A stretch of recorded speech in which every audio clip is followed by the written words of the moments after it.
Quando nós pensamos em promessas,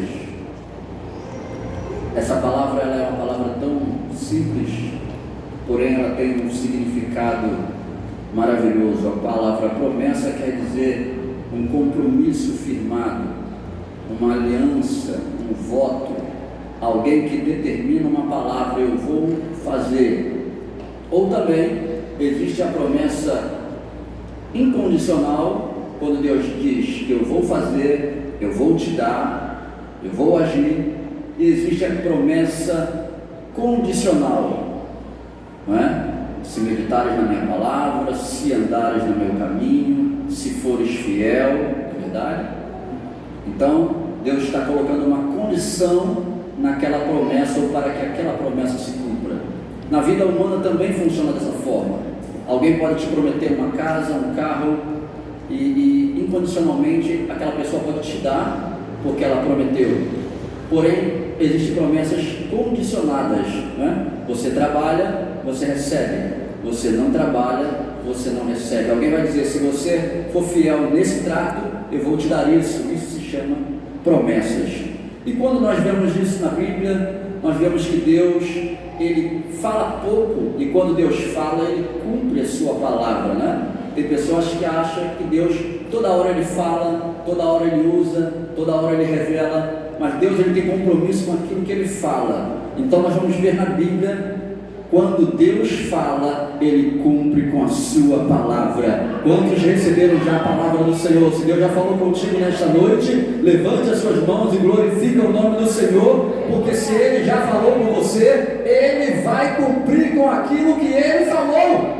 Aleluia, louvado seja o nome do Senhor. Mas a promessa do Senhor, ela exige tempo para o cumprimento. Existem promessas que se cumprem no ato que Ele fala.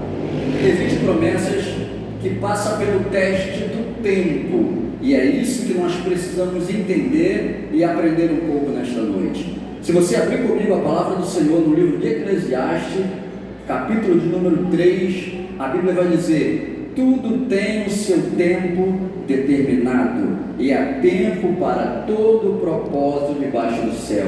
Há tempo de nascer, há tempo de morrer, há tempo de plantar, há tempo de arrancar o que se plantou. E aí vai até o versículo de número 8, por exemplo, o Senhor nos falando a respeito do tempo. E toda a promessa, ela passa pelo teste do tempo. Agora, o grande problema não é você receber a promessa. O grande problema é você saber esperar até que a promessa se cumpra. É isso que precisamos entender. Se você tem promessa do Senhor, se você recebeu a promessa de Deus, você precisa agora aprender a esperar o tempo de Deus na sua vida. Eu quero te dizer nesta noite, já vou liberar uma palavra, se você quer, receba. Não sei, mas para alguns nesta noite é o tempo da vitória, é o tempo do milagre, é o tempo da cura. Talvez você espere uma causa da justiça. Quem sabe hoje o Senhor está assinando esse papel para você. Quem sabe alguém entrou enfermo aqui, há muito tempo tem orado, até campanha quarta-feira da vitória tem feito. Quem sabe é hoje o dia que o Senhor reservou para curar você neste lugar. Quem sabe é hoje o dia que Deus reservou para salvar esta pessoa que há tanto tempo você tem pedido. Quem sabe você está clamando, está pedindo por algo, e até hoje você não me teve a resposta. Esse é o tempo da sua vitória nesta noite. Eu libero, e se você quer, receba e glorifica o nome do Senhor nesta noite. Aleluia. Toda promessa passa pelo teste do tempo. Por que Deus trabalha com o tempo? Por que Deus é assim? Ele faz uma promessa e passa alguns anos sem falar com você a respeito da promessa. Por que Deus age dessa forma? Porque esse é o mover de Deus, esse é o trabalhar de Deus, e o objetivo de Deus é de fazer com que você se prepare para chegar até a tua vitória. Se você abrir a sua Bíblia comigo no livro de Romanos, capítulo de número 5, você vai entender o que eu estou falando. Versículo de número 3 diz assim, Romanos capítulo 5: e não somente isso, mas também nos gloriamos nas tribulações, sabendo que a tribulação produz paciência, a paciência experiência, a experiência esperança, e a esperança não traz confusão, porquanto o amor de Deus está derramado em nosso coração pelo Espírito Santo que nos foi dado. Então o tempo de espera nos amadurece. O tempo de espera faz você ver a vida cristã com outros olhos. O tempo de espera faz você visualizar aquilo que Deus quer pela fé. O tempo de espera faz você entender que a experiência, já viu aquele jogador que ele começa jogando, ele é muito jovem, né? E ele corre, não tem experiência nenhuma, chuta a bola e passa por todo mundo, e aquele cara experiente, que já tem um tempo de rodada, ele sabe cadenciar a bola, ele para, ele olha, sabe o tempo de passar a bola para alguém, porque o tempo de caminhada no futebol, ele aprende as técnicas. Na vida profissional, da mesma forma, tu chega numa empresa, tu não sabe mexer naquele maquinário, e o tempo de casa vai te dando a experiência, e você vai fazendo aquilo, da mesma forma a costureira, da mesma forma a dona de casa, a experiência te dá esse processo, vai te dando essa maturidade, e você vai aprendendo a lidar com a situação. E quando Deus entende isso, como Ele entende de ser humano, como Ele conhece o ser humano, Ele espera o tempo exato, e aí você cresce, você amadurece, você passa a entender como Deus trabalha, você passa a crescer no amor, na fé. Aleluia. Então o teste do tempo, ele é primordial para a nossa vida. Na vida humana, se você faz tudo que uma criança quer, ela cresce aprendendo que tudo que ela quer, ela tem. E aí o mundo ensina diferente, né? Ela aprende de uma forma diferente, e aí ela apanha lá fora, porque ela estava acostumada a ter tudo o que quer. E aí quando você diz não hoje, o não é importante, e a criança aprende a ouvir não, a criança entende que não é a hora dela ganhar o que o pai e a mãe prometeu, e aí ela cresce com esse entendimento. Você está preparando aquela criança para a vida, da mesma forma no mundo espiritual. Deus está te preparando, porque Ele tem algo melhor ali na frente. Se você crê nisso, adore o nome do Senhor nesta noite. Aleluia.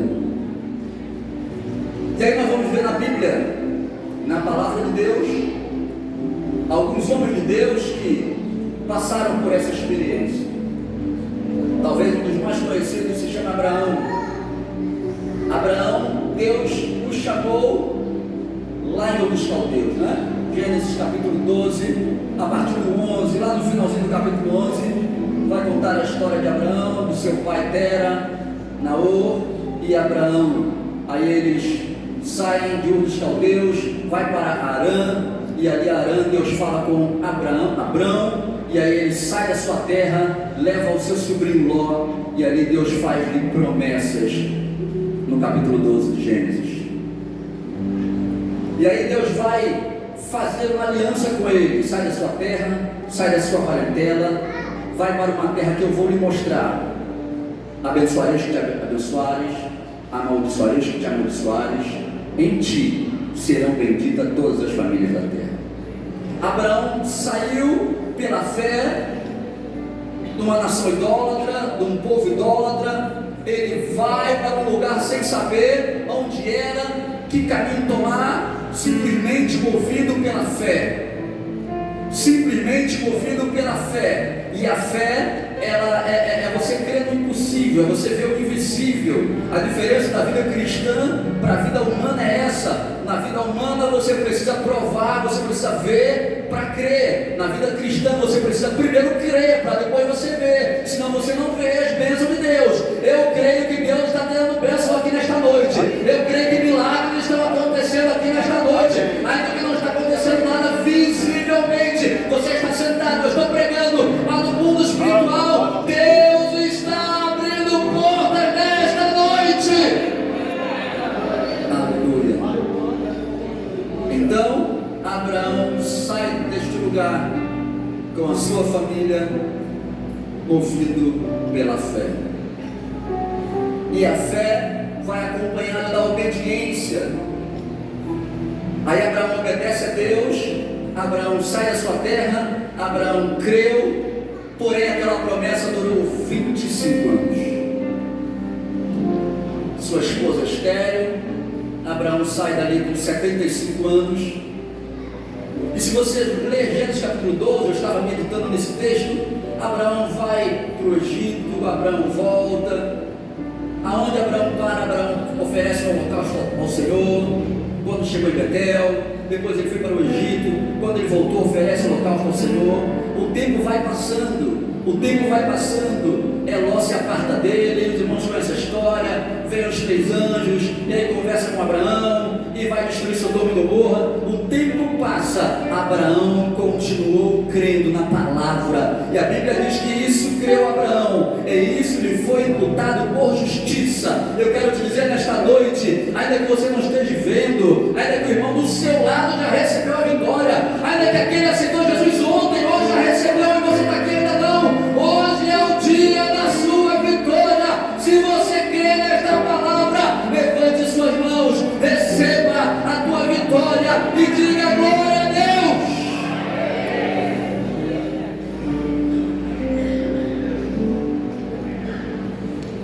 Acontece isso, né?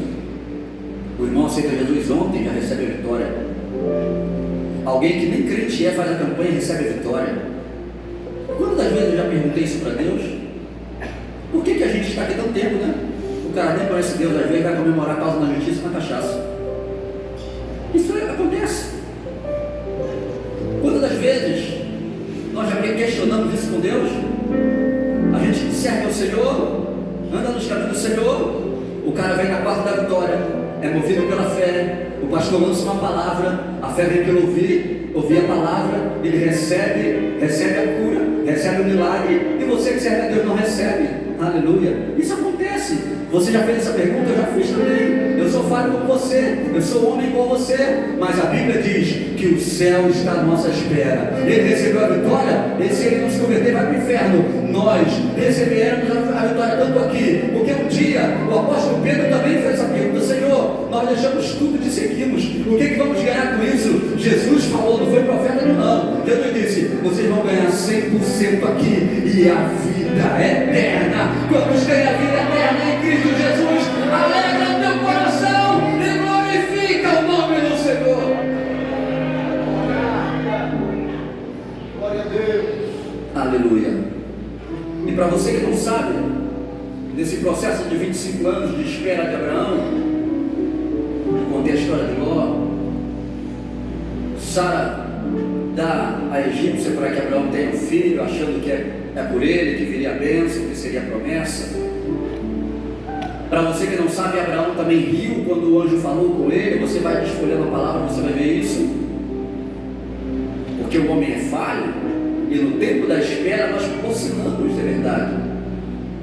Nós precisamos entender, você que está aí, que talvez está fraco espiritualmente, que talvez está pensando em parar, que talvez está sem força porque a promessa não se cumpriu ainda. Ei, você não está sozinho. Todos nós passamos por altos e baixos nessa vida. Todos nós passamos por momentos que dá vontade de sentar no último banco da igreja, não falar nada, não ter oportunidade, não glorificar. Mas mesmo que você esteja nessa situação, tipo, só de você estar aqui, Deus está vendo a tua fidelidade, Deus está vendo o teu coração, a tua vitória foi liberada hoje. Eu creio nesta palavra. Deus está liberando a tua bênção. Apenas glorifica o nome do Senhor. E aí, olha só, Gênesis, capítulo de número 17, versículo de número 21, olha o que diz: o meu concerto, porém, estabelecerei com Isaque, o qual te será nesse tempo determinado no ano seguinte. Está vendo que como Deus trabalha com o tempo? Deus não tem pressa. Deus não tem pressa porque a gente chora, esperneia e queremos a vitória na hora. Ele tem um tempo determinado para agir. Ah, mas então eu não entendo Deus. Eu também não. Se nós entendêssemos tudo, ele não seria Deus. Ele tem suas formas de trabalhar. Então nós devemos fazer como Jesus disse: se alguém quiser vir após mim, negue-se a si mesmo, tome a sua cruz e siga-me. Você quer ir para o céu? Passe pela prova dando glória a Deus, passe pela luta dando glória a Deus, passe pela morena dando glória a Deus, mas fiel é o que prometeu. Ainda que passem os anos, Ele vai cumprir a sua palavra. No tempo determinado,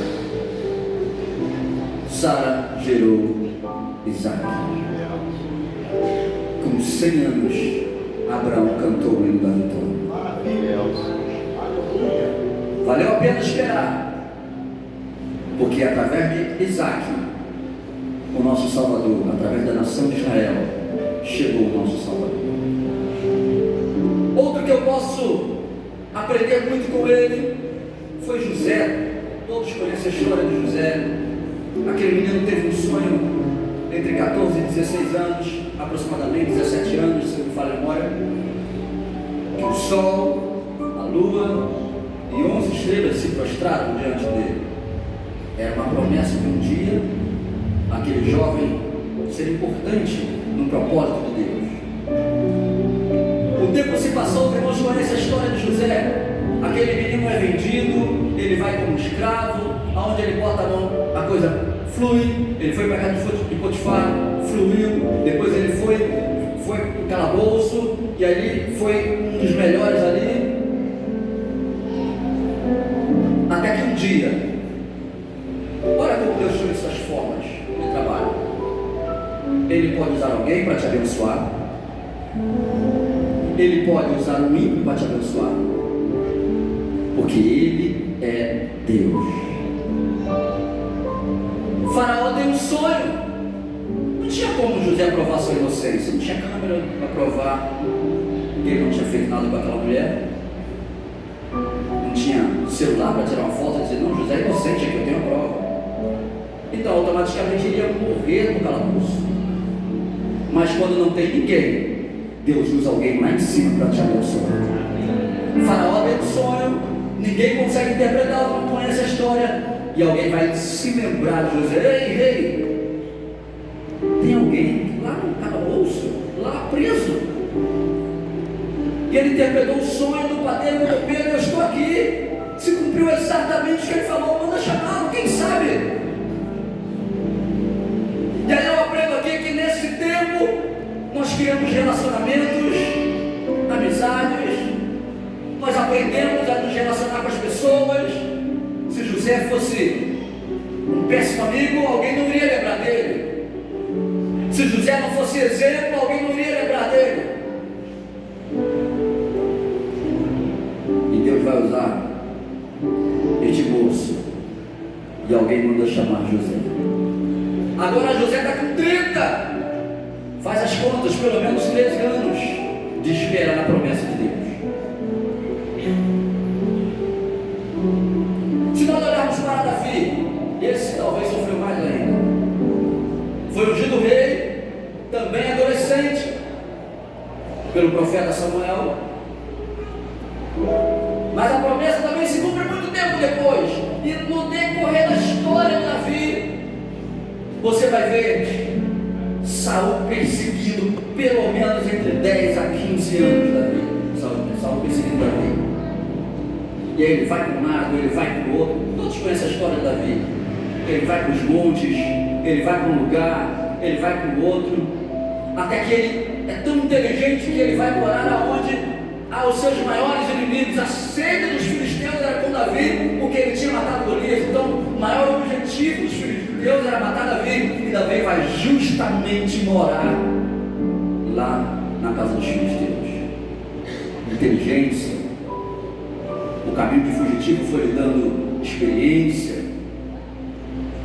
sem burlar os princípios da palavra. Teve várias oportunidades de matar Saul, e não, vou tocar no ungido do Senhor, mesmo com aquele ungido desviado. Experiência, foi amadurecendo, era um simples músico na sua adolescência, onde tocava e o espírito mau saía de Saul.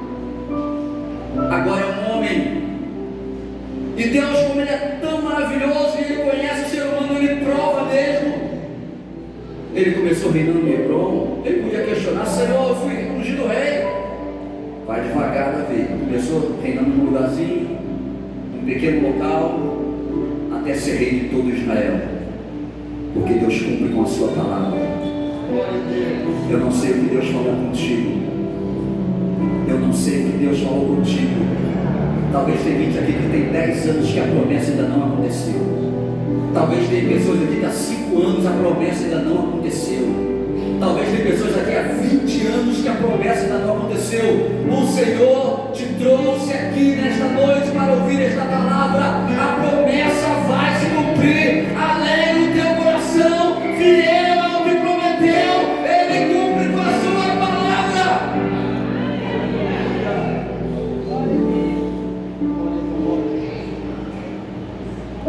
Toda vez que chove muito, você vê aí o famoso arco-íris, né? Que na verdade não tem íris, é só arco. Quem estuda um pouquinho vai saber disso. É a promessa de Deus. O conceito de Deus com Noé, né? Não vou destruir mais o mundo com água. Gênesis, lá no início, capítulo 9, capítulo 8, por ali. Eu até costumo dizer lá em casa: não tenha medo da chuva. Não há de chuva, fica tranquilo. Pode ter a vontade da chuva, você vai ficar tranquilo. Ainda mais quem mora em cima, né? Melhor ainda. Deus é fiel com a sua palavra. O mundo está aí terrível, está nojo, mas Deus não destrói porque Ele tem compromisso com aquilo que Ele falou na palavra. É fiel. Está cheirando mal na ira de Deus, o ser humano está podre, a corrupção, a maldade, e Deus não destrói, vem o tsunami, destrói tudo, acaba com muita coisa, mas o planeta está aí porque Deus tem compromisso com a palavra de Deus, e Ele é fiel na sua palavra. Se Deus prometeu que vai te salvar o teu esposo, fica tranquilo, a vitória vai chegar, e você vai ver Ele aqui eterno, louvando ao Senhor, adorando ao Senhor, você vai ver Ele aqui na casa do Senhor. Se Deus prometeu que vai tirar teu filho da droga, creia que Ele vai tirar os seus filhos da droga. Se Deus prometeu que vai libertar seu jovem, acredite que a vitória vai chegar na tua mão. Aí, a outra promessa foi que o próprio Deus falou com Abraão um tempo antes, que esse povo ia para o Egito, que ia ficar 430 anos lá. Imagine, irmãos, 430 anos. A criança cresce, tem filho, vira o pai. O filho cresce, tem filho, aquele que era pai agora é avô. O filho do filho cresce, aquele que era pai agora é bisavô. Ele morre, o filho que agora era pai passa a ser avô, e passa a ser gerações, 1, 2, 3, 4, 5. É importante nós entendermos que esse tempo de 430 anos foi o tempo total. Israel não sofreu 430 anos, porque o tempo que José estava vivo, aquela geração ainda viveu no melhor do Egito, na terra de Gozém, ainda viveu muito bem até José morrer, e aquela geração até entrar um outro faraó, que não conhecia aproximadamente quase 300 anos, foi o sofrimento mesmo, de luta, construindo tijolos, sofrendo, os mais novos ouvindo os mais velhos. Deus vai nos tirar daqui, porque há uma promessa de uma terra. Aquele velhinho morria, e o mais jovem que ficava adulto agora falava para o seu filho: olha, um dia Deus vai nos tirar dessa terra e vai nos dar a terra que manda leite e mel. Aquele jovem crescia e ali trabalhava, e ali à noite comendo cebola, sopa, sofrendo. Ele dizia: meu filho, creia que um dia Deus vai nos dar a terra que manda leite e mel. Aquele filho crescia, alguns desistiam da promessa, alguns desanimavam da promessa, porque agora era adulto, porque agora tinha filhos, porque agora tinha netos, mas alguém estava crendo que um dia a promessa iria acontecer. Quanto tempo você está esperando? Eu queria que você fechasse os seus olhos por alguns minutos, curvasse com a cabeça e lembrasse lá atrás da promessa que Deus te fez. Eu não sei há quanto tempo tem. Eu queria que você fizesse assim. O interessante da mente humana é que ela consegue voltar tantos anos atrás, né? Aquela promessa, e começa a falar com Deus. Pelo menos por um minuto. Gostaria que você fizesse isso, fechasse os olhos e falasse: Senhor, lembra daquela promessa. Não é que ele esqueceu, não. É uma forma de expressão. Fala com ele agora. Senhor, lembra daquela promessa.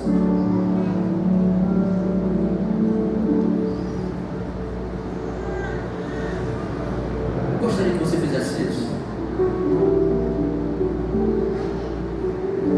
Lembra dessa promessa? No trono, Ele é o Todo-Poderoso. Pense nisso. Aumenta a tua fé nesta noite. E ao Cordeiro, Tu és grande e poderoso, Senhor.